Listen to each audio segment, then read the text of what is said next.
Baylor coach Phil Massey opened his 16th season as the Red Raiders head football coach last Friday. News 12's Rick Nyman recently caught up with Massey for a glimpse into his coaching journey. Phil Massey was a business major, but his major passion was football, so he couldn't say no to coaching. I think it was that first year after I graduated, I had an opportunity to go back and coach middle school at my alma mater. And because they would ask different alums a lot of times to come back and help coach in the middle school. And so, you know, going through that fall season, I fell in love with it. And next thing you know, I'm coaching and trying to get my master's in education and doing all the things I need to do to prepare myself to be a teacher. Massey's love for the game shows up well before kickoff. I usually like to put out like the pylons and kind of walk the field. Usually after our pregame meal and after our meetings, I'll come out and put out stuff.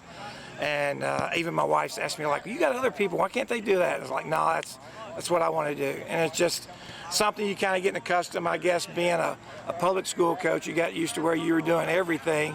And so that's just sort of a rhythm I've gotten to. Best coaching advice you ever got? If everybody's happy, you're not doing a good job. I'll never forget, that was my father gave me that advice. I think what he meant was the fact that, you know, you got to be your own person. You can't try to make everybody happy. You got to be who you are.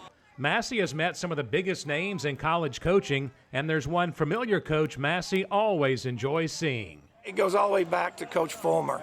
Just his personality and how he made you feel relaxed and made you feel important as well. He's always been, when I think back, he's always been one of my favorites. Massey has coached several talented players, and one in particular left a big impression on him. In Brownsville, I coached a kid named Corey Moore, who went on and played at Virginia Tech. And by the way, Corey he won the Ray Nitschke Award his senior year at Virginia Tech and was a third-round pick of the Buffalo Bills. His senior year, we're getting in the playoffs, and I thought, well, I want to rest him for a little bit, so I took him off a couple of special teams. And he got so mad at me that I just thought, well, it's not worth it. All right, get back out there. And so that's kind of the attitude that you want your kids to have, is to be able to, wherever we want you, go out and give great effort and 100%.